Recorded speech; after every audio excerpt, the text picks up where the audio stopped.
හදවත් රැසක රසවත් පැතුම වටවලතේ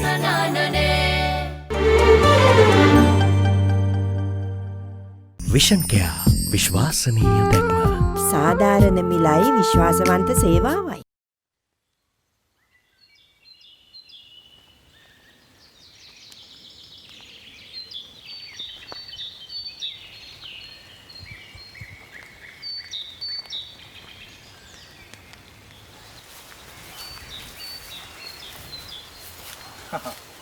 පොඩ්ඩි මේ පන්තිවරෙන් තුන්ට කිව්ව නේද? ඔව්. එහෙනම් ඉතින් මෙච්චර වෙලා ගියේ? වෙලා ගියේ ආයිනේ ඩොටේ හින්දා. එනවා ඉවරයක් නැහැ. පේදුරු තුඩුවේ ඉඳලා දෙවුන්දර තුඩුවට කොච්චර දුරද? අන්න ඒ තරම් දුර මම බස් එකේ මෙහෙට ආවා. අම්මලාවද? නැන්දලා 12 වෙද්දි ආවා. මේ නගි අපෝ හලෝ අපි මේකද යන්නේ? ඇයි? මොකද්ද ප්‍රශ්නේ? මං හිතුවා මෙලහකට වා බයික් එකක්වත් අරන් ඇති කියලා. පොඩ්ඩි මගේ බයික් එකයි කාර් එකයි ප්ලේන් එකයි ඉතින් ඔක්කොම මේක තමයි. ඒ වුණාට අද කාලේ කවුද හලෝ මේ බයිසිකල් පදින්නේ? පොඩ්ඩි ඉතින් දන්නවනේ මම ඔය කවුරුත් කරන දේවල් කරන කෙනෙක් නෙමෙයි කියලා. හා? මං කරන්නේ මට කරන්න පුළුවන් දේවල් විතරයි. පෝ පඬිත කමනම්. ඒ වෙදින් කිසි වෙනසක් වෙන්නේ නැහැ. ඔයා කැමති නම් නගින්න නැත්නම් ඉතින් පයින් ඉන්න පුළුවන්. මාව පයින් එවුවොත් එහෙම අපේ අම්මගෙන් ඔයාලට හොඳට අහගන්න වෙයි. ඒ වුණාට මේ විනිත නැන්ද නම් කිව්වා මේ දවස් දෙක තුනට ගමට හොඳට හුරු කරන්න කියලා. මොකද මේ ඔය කොළඹ කෙල්ලන්ට ගම ඉක්මනට අමතක වෙනවලුනේ. නගින්න වෙල පස්සේ. අනේ මට මේ පිටිපස්සේ යන්න. ඉස්සර වගේ මාව ඉස්සරහ තියන් යන්නකෝ හලෝ. ඇයි ඔයගේ ගමේ කියලා දැක්කේ කියලා බයයිද? මේ මට ඇති කෙල්ලෙක් නේ හලෝ. හරි ඉතින් මේ නගින ඉස්සර. අම්මෝ කෙල්ල ගැන කිව්වම අපේ සුදු අයගේ මුණ රතු වෙච්ච විදිය. නෑ මම පිටිපස්සෙම නගින්න.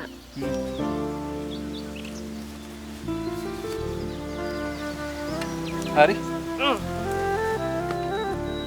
අම්බෝ මෙහාගේ බර මොනවාද හලෝ එහෙදි කන්නේ? අලිමස් ඇයි ඕනේද? යා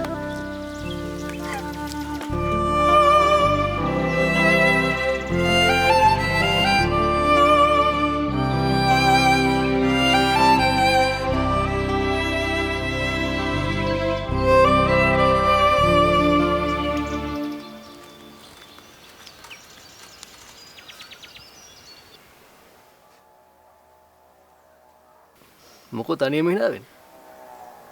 මුකුත් නෑ. මට රාලහාමි එක ගමේ ගිය පිටි මතක් වුණා. රාලහාමි? අපේ ලොකු මාමගේ පුතා. එයාට අපි පොඩි කාලේ ඉඳන් කිව්වේ රාලහාමි කියලා. ඇයි දන්නවද? මිනිහට පොඩි කාලේ ඉඳන්ම ආසාවක් තිබුණා පොලිසියට යන්න. ඉස්සර සෙල්ලම් කරද්දී අඳින පොලිස් ඇඳුමකුත් මහගෙන තිබුණේ ලොකු අම්මට කියලා. එදා ඉඳන් අපි යාට කියන්නේ රාලහාමි කියලා. දැන් රාලහාමි කොහෙද ඉන්නේ? අපේ ගෙදර. එයාට පත්වීම හම්බුනාට පස්සේ ඇවිත් අපේ ගෙදර නැවතුණා. අපේ අම්මා කිව්වා කොහෙවත් නවතින්න ඕනේ නැහැ. අපේ ගෙදර ඉඳන්ම වැඩට යන්න කියලා. දැන් ඔය රාලහාමි බැඳලාද? නෑ අනේ. අඩුම ගානේ යාට කෙල්ලෙක්වත් නෑ. අපි තාත්තනම් කියන්නේ රාලහාමිට ගැලපෙන කෙල්ලෝ මේ ලෝකේ නෑ කියලා. ඇයි? එයා ඒ තරම්ම හොඳයි. යමුද? යමු.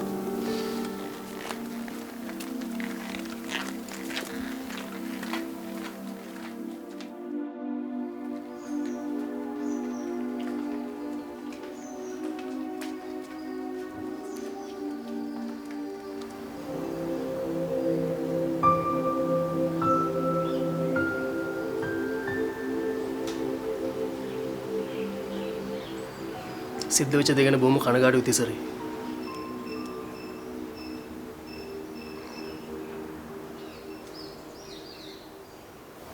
තිසරි.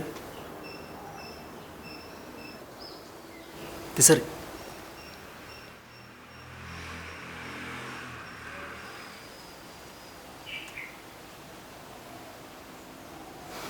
මිනිස්සු ජීවත් වෙන්නේ තමුන්ට ලැබිලා තියෙන ආශය ටික ඉවරනකම් විතරයි තිසරේ. මගේ වයසේ මිනිස්සෙක්ට මේ කතාව පරණ වෙඩි වෙන්න පුළුවන්. හැබැයි ඒක තමයි ඇත්ත. ලැබිලා තියෙන ආශය ටික ඉවර නැත්තම් මොන දේ කරත් ඒ මිනිස්සයා මරන්න බෑ. හැබැයි ඉවර නම් නිදාගෙන ඉන්න පැදුරෙන් වැටලා හරි මිනිස්සයා මැරෙනවා. හිතයි කරගන්න.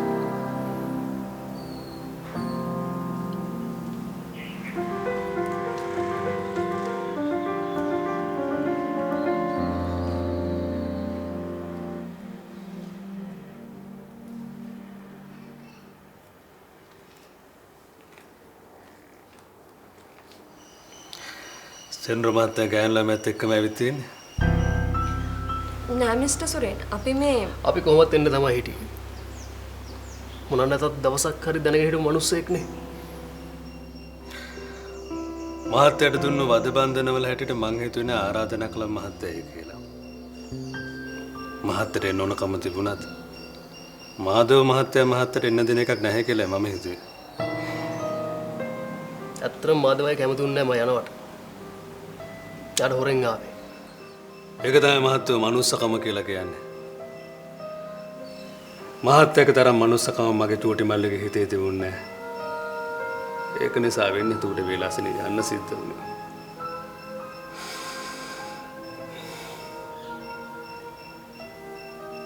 මම S2 වගේ බලාගත්තේ. දැන් මට හිතෙනවා මම බලාගත්ත විදිහ මම වැරදි කියලා. මම මැදිලා හිටු බල්ලුපොරේ ආසේ මූ හොඳටම හෙම්බත් වුණා.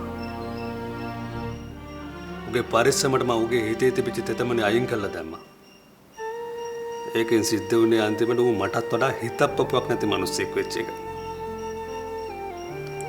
හිතේ තුනම පැත්තක ඉන්න මිනිස්සු හිත තුල විසගස් වගා කරනවා. අන්තිමට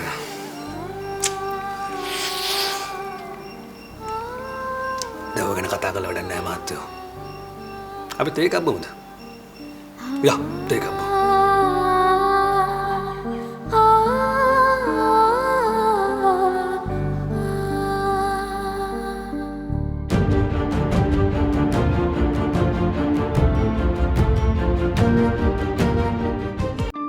ස්කින් එක ප්‍රොටෙක්ට් කරන නරිෂ්ට් බේස් එකක්, පන්ස් ලයිට් මොයිස්චරයිස් එක ෆ්‍රෙෂ් ග්ලෝ එකක්.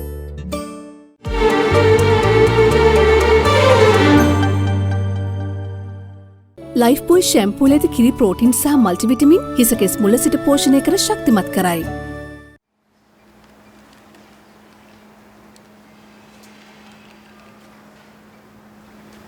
මාමි කවුදර බුවා?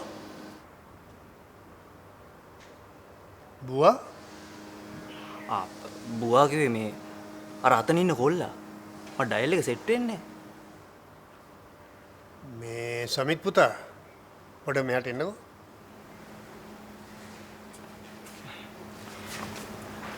මාමේ මේ විරාජ් මෙයා තමයි මේ රෙස්ටොරන්ට් එකේ හැම වැඩකටම මට උදව් කරන්නේ. මේ සමිත් පුතා අපේ විනීතගේ අයියාගේ පුතා අපේ ගෙදරම නැවතලා ඉන්නේ. තව දවස් දෙක තුනකින් මෙයා පත්වීම බාර ගන්නවා. එතකන් ඉතින් ගෙදරට වෙලා නිකන් ඉන්න එකේ තීරුමක් නැහැ නේ කියලා තමයි මේ මගේ වැඩවලට උදව් වෙන්න මගේ පස්සෙන් ආවේ.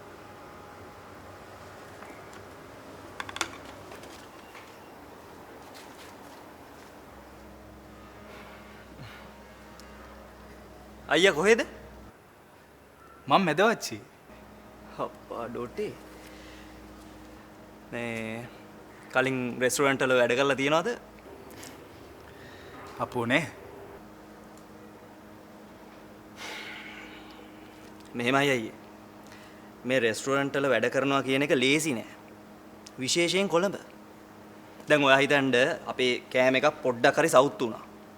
මොන හරි ලුණු වැඩි වෙලා මොන හරි කියලා හිතන්නකෝ. දැන් Facebook තියෙනවා, Instagram තියෙනවා, සෑහෙන ප්‍රසිද්ධයි. ඔයා හිතන්න අපේ රෙස්ටොරන්ට් එක ගැන නරක විදිය එක පෝස්ට් එකක් ගියොත් ඒක 10 දෙනෙක් දකිනවා. මන්නම් කියන්නේ අපි ඔය පුතා අර විලින් මහතුරු දින තනිකරම කතා කරන ඉංග්‍රීසියෙන් මට නම් මෙලෝ සංසාරය තේරෙන්නේ නැහැ. පොඩ්ඩක් කතා කරලා බලන්නකෝ. හරිනේ.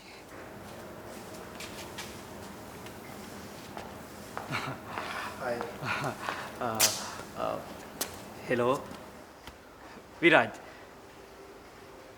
කැදැල්ල restaurant speaking what's that? We would like to order lunch for 30 people. But thing is, we need quickly. Exactly 30 minutes from now. Can you do that? Uta. No. 30 people no. 3 here we.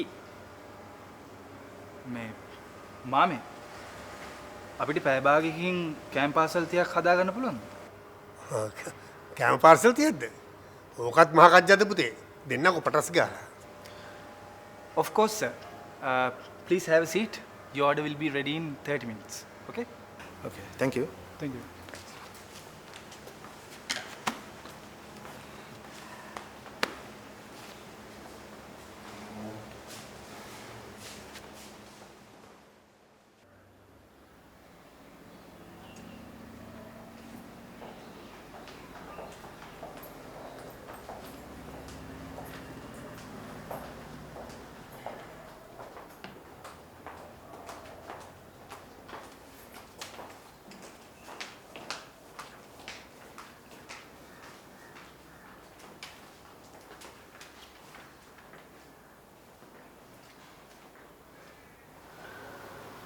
ඉස්සෙල්ල වෙච්ච දෙයට මට සමා වෙන්න මහත්තයෝ. අනිත් අයගේ ඇස්වල කඳුළු දැකලා මට පුරුදු වුණාට මගේ ඇස්වල කඳුළු අනිත් අයට පෙන්නලා මට පුරුදු නෑ. පිරිමියෙක් වුණා කියලා ඉතින් එහෙම අඩන්න බය වෙන්න ඕනේ නෑ. මැරෙව අඩන්න බය වෙන්න ඕනේ. මං ආයේ මහත්තයට දෙයක් කියන්න. මොකක්ද? මගේ ජෝටි මල්ලි මැරුණා. හැබැයි ඌ මැරුණේ උගේ ලීන් ජාතක වෙච්ච දරුවෙක් තිසරගේ බඩට තියලා. මගේ චූටි මල්ලිට කරපු වැරද්ද ඒ නොදරුවට කරන්න මම කැමති නෑ. ඒ කිව්වේ? ඒ කිරිසප්පයා මේ බලුපොරේට වැටෙන්න ඕනේ නෑ. මහත්යගේ මගේ අතර මොකක් හරි කෝන්තරයක් තියෙනවා නම් ඒ කෝන්තරය ඉවර කරලා දාන්න. මගේ හිතේ නම් එහෙම කෝන්තර නැහැ. හැබැයි කතාව මාදවයියට කිව්වනම් හොඳයි. මම මාදව මහත්තයට කියන්නම්.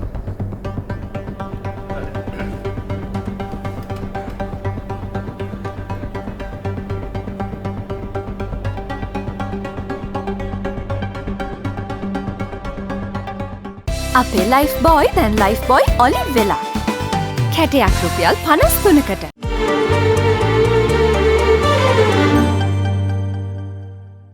දත්තල සංවේදීතාවය නිසා ඇතිවන වේදනාව ඔබත් පරාජය කරන්න. නව සෙන්සිටිව් එක්ස්පර්ට් බයිට් සිග්නල්.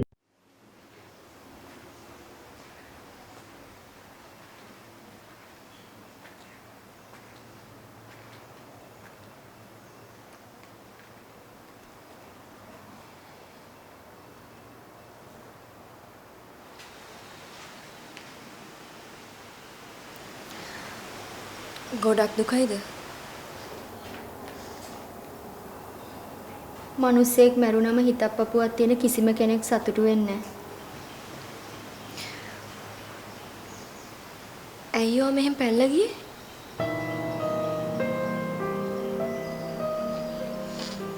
ඔයාගේ බඩේ දනුකගේ දරුවෙක් ඉන්නවා කියන්නේ ඔයා පෙන්නපු තරම් ප්‍රශ්නයක් ඔය දෙන්න අතර තිබිලා නැහනේ.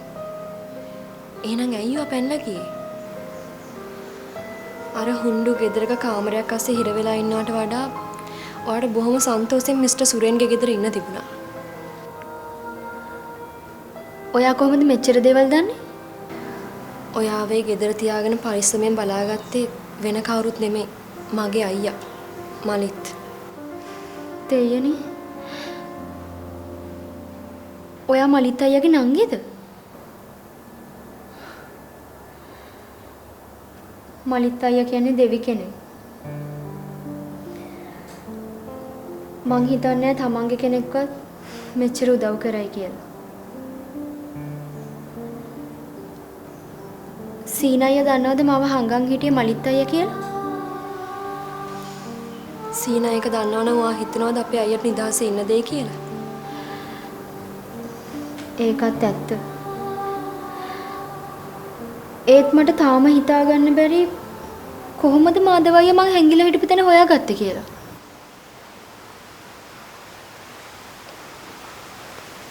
ඒක මාධව සර්ට කිව්වේ මම. ඇයි ඒ? මගේ අයියවයි සෙන්රවයි දෙන්නම බේර ගන්න ඕන හින්දා. තව කෙනෙකුගේ ජීවිතේ අමාරුවේ දාලා ඔයා සෙන්රගේ ජීවිතේ බේරගත්තේ ඇත්තටම සෙන්රට ආදරේ නිසා නේද? ආ?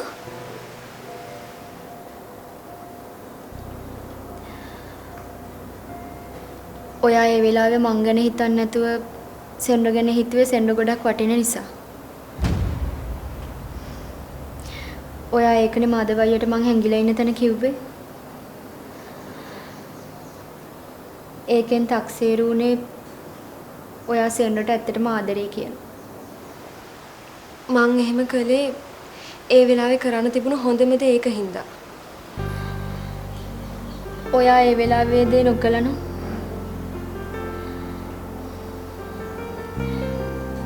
තාමත් දනුක ජීවත් වෙන්න තිබුණා. මොකද්ද? දනුක නැති වුණේ මං ආපහු ඒ ගෙදරට ආපු නිසා.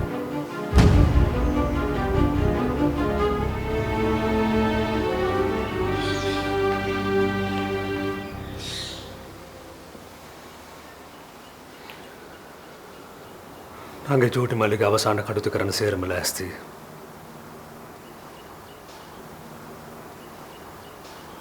දැන් චූටි මල්ලිට කියන්න තියෙන දෙයක් කියන්න.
හෙට උදේ චූටි මල්ලි ගාලු ටික හම්බ වෙනවා. මොනවාද ඔය කුරුටු ගන්නෙ? ඔයා දන්නවා සෙනුර කියන්නේ මොන වගේ මානසිකත්වයක් තියෙන මිනිස්සෙක්ද කියලා? ඔයා ලවන්නට බැන්නේ ඔෆිෂියල් දෙයකට නෙමෙයි පර්සනල් දෙයකට. අප්පච්චි එතකන් ජීවත් වුනේ නැත්තේ මගේම අවාසනාවට වෙන්නේ නැති නේද? අන්න උඹලගේ අම්මා අලුත් පුතෙක් ගෙනල්ලා. නැන්ද මට පව් සිද්ධ කරන්න දහදන්නේ. එදා සයාව සීනට බාර දුන්නේ නැත්තම් දනුක අදටත් ජීවත් වෙනවා කියලා. මේ ගහට වතුර දානකොට මට දැනෙන චූටි මල්ලිව නාවනවා වගේ.